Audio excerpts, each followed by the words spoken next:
Welcome back here to AC Talks. We're live from AfricaCom here at the Cape Town Convention Centre. It's a busy morning, it's bustling. We've got people from all over the world and all over Africa visiting us today. And here we are at the Angola cable stand, as I said, at the CCICC. It's certainly my pleasure to introduce you today to some professional and people who know everything about gaming. So for the next 10-15 minutes we're going to be talking about gaming, one of the challenges and one of the opportunities here on the continent of Africa. But first let me introduce Brad Kirby. Brad's been in the gaming industry and eSports for a number of years. There's not much that you can teach him. A few decades, yeah. And to my far right we have Vermeulen, and he's the editor at large at MyBroadband. Jan has been growing up with games and is an avid gamer himself. So welcome, gents. Thank you for your time. I think I'd like to start off. Gaming and esports have taken the world by storm. They've certainly exploded. There's now millions and millions of people engaged in gaming across the world. Where does Africa feature? And I think I'd like to put that to Brad first. How far are we behind the curve in terms of the international gaming setup? The divide is getting smaller and smaller. That divide used to be massive. Probably around 20 years ago when I first started getting involved in the online gaming space. We were constrained primarily with lack of service and also with lack of connectivity. Our old copper infrastructure didn't really do very well for gaming, because you always wanted to have, when you connect to a game service, you want to connect in sub 100 milliseconds. And at those stages, we couldn't even run a ping from Cape Town to Johannesburg in sub 100 milliseconds. So we used to have a variety of different points of presence where people would dial in to the different boxes. So we'd have a point of presence in Cape Town and a point of presence in Johannesburg. And then we would find the majority of our users outside of these territories, even though we had pop in Durban, none of our Durban users would dial into the Durban pop because there's no game service.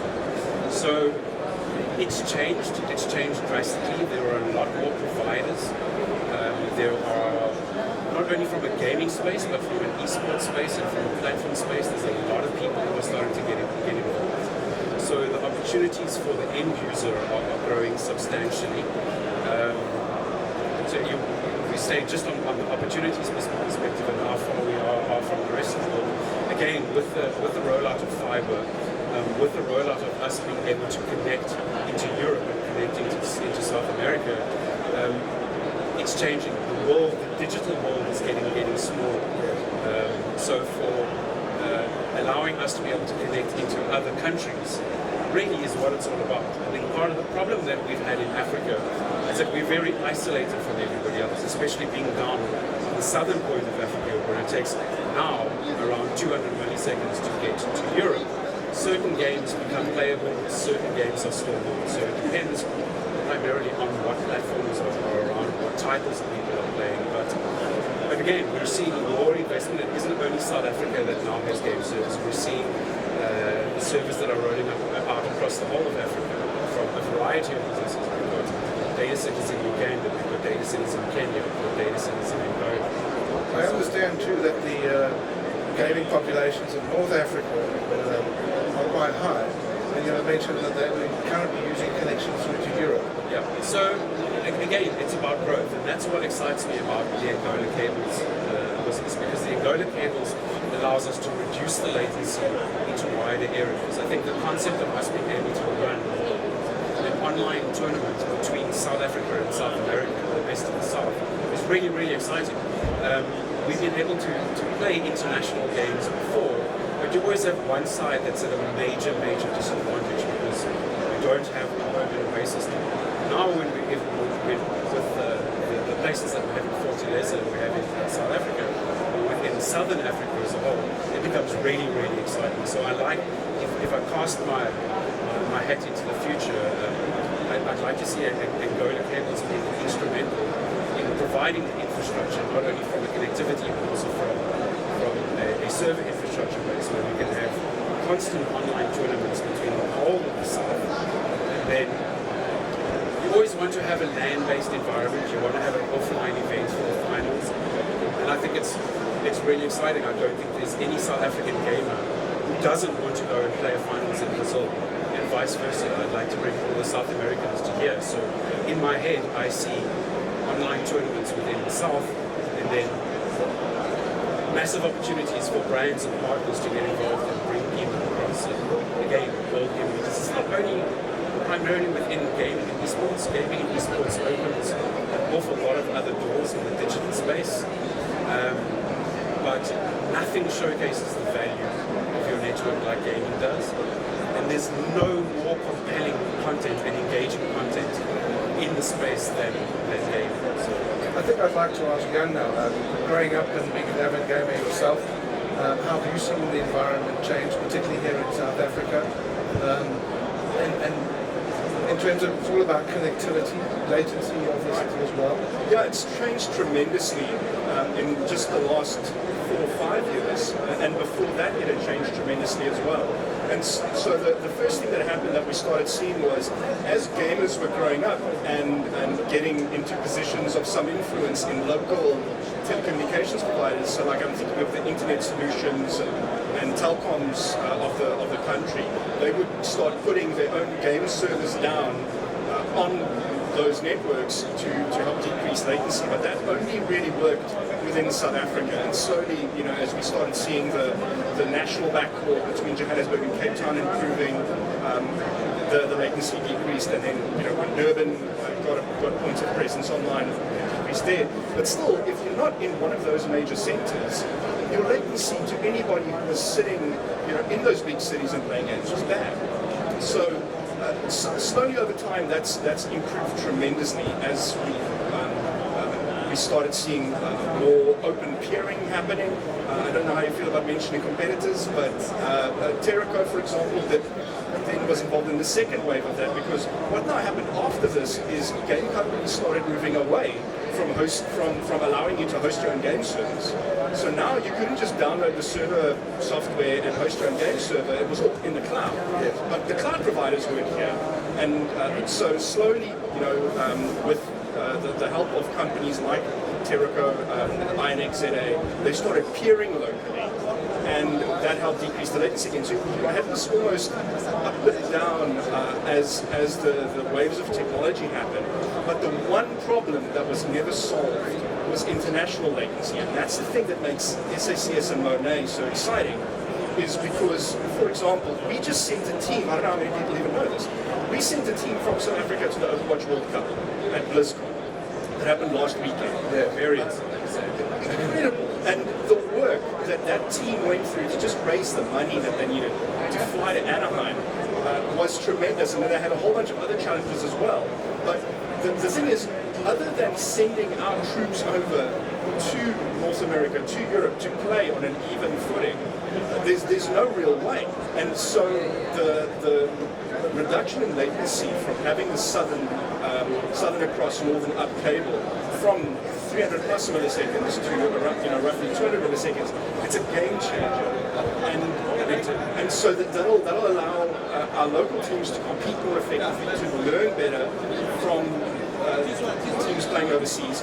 And then the next time we send teams over to compete in these huge international tournaments, hopefully they can do better. Not to take away from the achievement of the Barbarians that we sent over to the Overwatch World Cup. I think they did a phenomenal job. But obviously, as you can imagine, there was no huge upset. They didn't make it out of the group stages because this was the first there. We have fielded, so it's completely to be expected. They've come back with that knowledge, and hopefully, as more ISPs sign up, so that we can have lower latency to the north, we'll be able to build our competitiveness in the country. And what's quite interesting, although North America and the US has led the charge in terms of gaming, you're certainly seeing in Asian markets a huge rise in the gaming population, eSports population. And certainly when I go to the cables, it's actually almost going the other way around. It used to be the Asians and the Koreans used to be the market leaders. But we're finding that the West is actually catching up to that phenomenon. But it's interesting because they tend to play with different types of titles. I just want to touch on something that you mentioned about peering. Because one of the interesting ancillary benefits around digital content and gaming one of the huge benefits for everybody in Africa, and specifically in South Africa at the moment, is, and one of the things that is a little bit unknown, is that the price of the internet has decreased primarily because of gaming and peering. There was a stage when I held the majority of the game servers in South Africa. I was with an ISP, and there was a stage where everybody paid for peering across everyone. And when we became a tier 1 ISP, we said, hold on, if we reduce the cost on these peering links, why are we paying for peering? We will peer with everybody for free, as long as you peer with us for free. And with us holding the majority of the game servers, we then became quite powerful, because we said, okay, you don't want to peer with us for free, then we're going to send all of your traffic around international. So suddenly, Jan and I could be sitting next door to each other, we're playing on a game server, he's got a ping of 400, I've got a ping of 20. So they put pressures on their ISPs to peer with this company for free, which ultimately... So these are market forces that are leveling the playing field going forward. And that's 100% correct that you bring that up, because I gave credit to INXZA and to our Internet Exchange points, NAP Africa, INXZA, for putting this pressure down. But MWeb really did kickstart this. We didn't want to say the name, but when they got to like that, you know, they rolled out uncapped ADSL and became a market force to be reckoned with, and said, great, now we don't peer with you if you don't peer with us.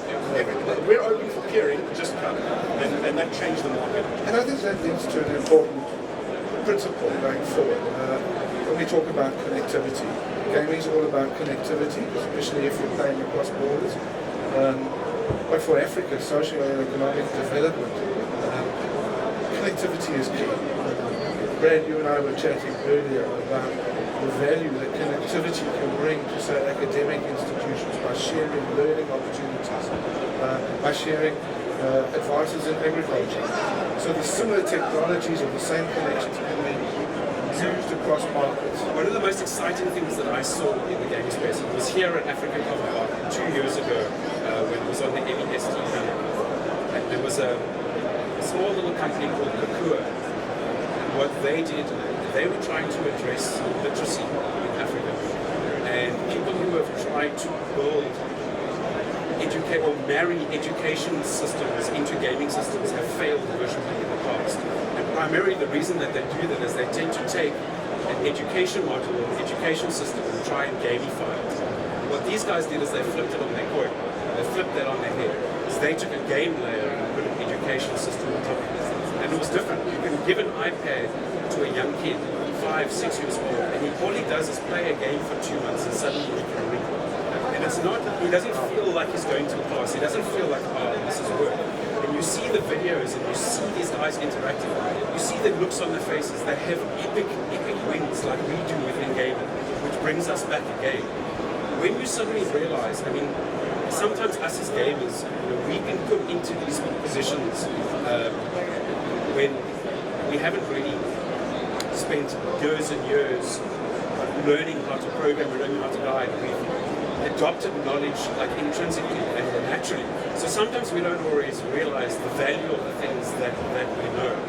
And it's the same thing within gaming. We push gaming, and suddenly you have a kid who realizes, hold on, my problem-solving skills, my tenacity, and the big thing which isn't spoken about in this molly-collared world, one of the largest things that gaming teaches you is how to lose. Right. How to lose. In a world that's full of participation trophies where we're trying to bubble wrap everybody. Certainly a competitive environment. It becomes a problem. You have to learn how to lose, and people don't want their kids to experience that anymore. Gaming is going to teach you that in a strong way. Yeah, it's almost unforgiving in that sense, and it's great. It is great. The other thing with regards to connectivity and the ancillary benefits of focus on gaming is that there's a whole new economy that's emerged online out of watching people play games, out of creating video content for games, out of just creating content for games in general. And that can be a gateway into many different things, or it can be a career in itself.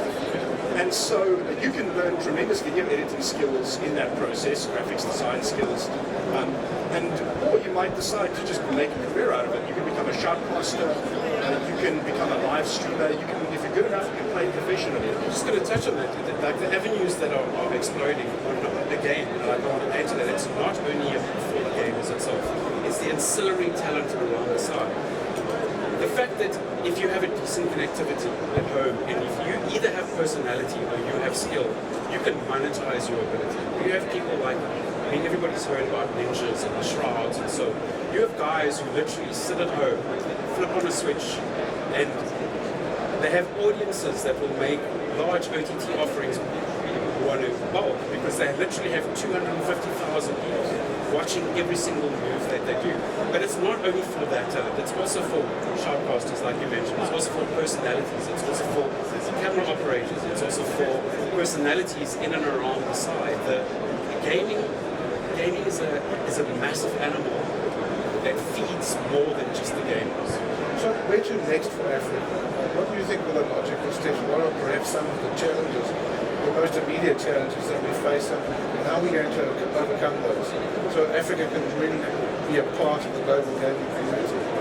I think we have a few. Let me start on a few, and you can correct me if I'm wrong. I think the largest problem that we have is access. Okay. South Africa isn't a very good market to look at because we have all of the platforms freely available here.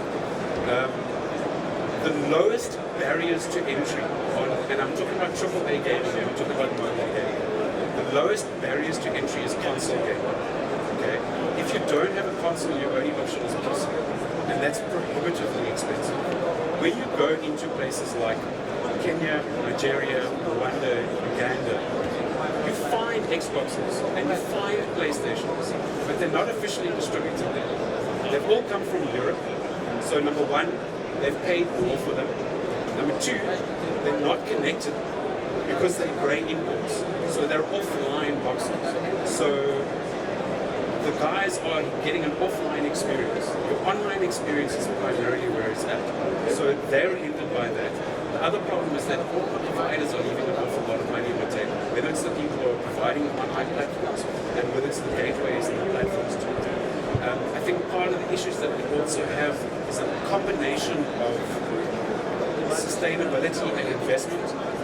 A lot of brands have been burnt, being over-promised views and over-promised engagement, and spent an awful lot of money and a lot on what they were promised. And I think the larger problem is part of the industry itself. Because there's so much noise and hubbub and money around gaming and eSports, there's a lot of people who just want to get involved to capture the low-hanging fruit. So I think that hurts us from a meta perspective. They want to come in, they want to do an event, they want to make a quick buck, and they want to disappear. Or return it, and that hurts us ultimately. Absolutely, and this is something that has to be grown in Africa. Esports in particular, something that almost has to be grown from a grassroots level. Like in South Africa, we have a bit of a running start already. But yeah, there's a tremendous need for funding for esports teams around the continent. And it's not, don't expect that these are going to be teams that we're going to field in international competitions and start winning immediately. This has to be sustained investment over time. And it's a difficult thing to ask of people, but think about what the Americans are doing with their rugby, for example. Is decide you're going to commit this much money over this much time, and they've fielded a World Cup team. Every World Cup, it's ridiculous when you think about it. And that's sort of what you have to aim for, is like set realistic goals for yourself over a realistic time frame, and do that sort of sustained investment. Just looking at esports, I just wanted to add on about esports. But yeah, in terms of the rest of the gaming market, I agree completely. So access is the first thing. I'll add on a little bit around esports, and this may be exceptionally controversial. I don't know how hard we want to make these conversations, but we're talking about the team that went over to play the World Cup for Overwatch. The fact that there was a barbarian side is a problem. There are federations, just like we have within cricket and we have within rugby. And I think one of the major problems that we have is how federations are tackled and run. Seniors have no real interest in joining the federations anymore. And I think that's a problem. I really do think that that's a problem. The youth are interested in it. as more opportunities start to open up for bursaries within gaming and with eSports, to have your colours is exceptionally prestigious. But a lot of the seniors, and this isn't a problem that's endemic to South Africa, it's a problem that's all over the world, is the majority of the gamers and the best gamers across the world are not interested in playing with their federations. So when we put together the best side that we can, they're not officially a South African team. And there is money and there is investment for these people to go. They don't have to crowdfund, they don't have to rely on campaigns to send them. There's funding available, but the legislature and how that is all activated is questionable. Right. This is not a connectivity related issue, it's more of a policy issue here. But yeah, just like you start seeing that conflict between professional and amateur leagues, it's the same kind of conflict that the Olympics had to deal with many decades ago. We're starting, that same conflict is playing itself out in gaming. And so that is something that governments around the continent are going to have to look at. It's not a new fight. You can look at exactly how it played out in boxing, in cricket, in rugby, in athletics. You can look at it exactly how it played out and just apply the same. But some guys have got it right and some guys have got it wrong. I mean, let's take our national sides for example. Hail the Boko, that's phenomenal. You will struggle to put together a South African team who will rival that team. Okay? That's not the same within our cricket organisations, and that's not the same within our eSports organisations. Our teams that represent eSports on an official South African basis, and they should be recognised as the cream of the crop and the best in South Africa. You and I know that we'll probably be able to go out and get a team together just locally that will beat our national side. That is a problem, right? Yeah. Well, I think there's many conversations to be had around that. What we do know is it's an exciting chapter. Whether it be gaming or esports, the fundamental is connectivity. Companies such as Angola Cables are providing the foundations for this. And I think it's providing the opportunity to build those ecosystems across the continent, allowing people and participants in esports, gaming, academic ventures in agriculture, whether it's to be possible to be internationalized. Very much so, and it's also, I mean, the cool stuff that we have at the end of the day is really cool for the end user and for the game. But that's not only where the opportunities lie. The opportunities lie primarily from the B2B business as well. Like we were talking about, where game servers come and deploy the game servers is vitally important.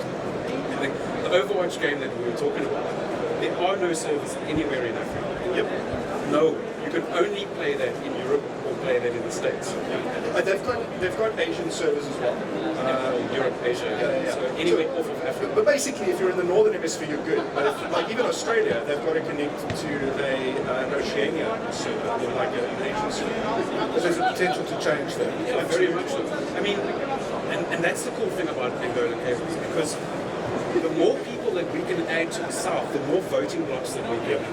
So previously when I went to Valve and said, hey, I'd like a Counter-Strike server, I've got 150 people that play, they go, oh, okay. If I go back to them and say, oh, I've got an audience of 1.5 million, they'll go, here's hardware for them. If I go back to them and I go, here's an audience of 4 billion across this whole continent, I don't know what we have in South America, it becomes a lot more exciting. They go, here's money for a prize pot to run a tournament. All of a sudden it's worth investing a tremendous amount of money in tournaments, and that has a fantastic positive feedback loop. Because the more money there is to win from prize winnings, the more people will compete, the better they'll get, the more money they win, the more they're able to invest in their own skills and get better. You sort of see that feedback loop happen in tennis. It's an interesting argument I've read recently with someone analysing the data and going, tennis stars are getting older and older. And the reason for that is because the tennis stars of today are just winning so much money that they're able to keep their skills so much better than the newcomers who are coming in. And that's the kind of thing, if you want to develop a professional sports scene, that's the kind of positive feedback loop that you need, and it's only when you're going to compete with the Northern Hemisphere. The other thing that I find, when you talk about prize money, I'm sure most people know, but let's not talk about what just happened at BlizzCon around prize money. But what's really interesting is the largest prize pool in eSports comes from Moderator International. Right? What was last year? 23 million? Yeah, this year was close to 30 million. Okay, 30 million US dollars is prize money. Where does that money come from? From the people who are hosting the tournaments? No. That money comes from the people who are watching the people play. So they literally crowdfund. There's a few ways that they do it. They sell a virtual good, which costs them absolutely nothing. And they take a small percentage of that and they crowdfund it towards the prize pool. Gives you an idea of how much money these guys are actually making. And it's exciting times to be able to play a game with your mates and come third and still take home in your back pocket more money than guys that win the football World Cup. It's got to tell you something. These guys are athletes. Understandably so, and I think we've entered a new era where we're seeing the super sports people coming from the gaming backgrounds, and they will be the icons and the models of tomorrow. But gentlemen, I want to thank you for your time and participation. We look forward to what will be happening in Africa in the next months and the next years to come.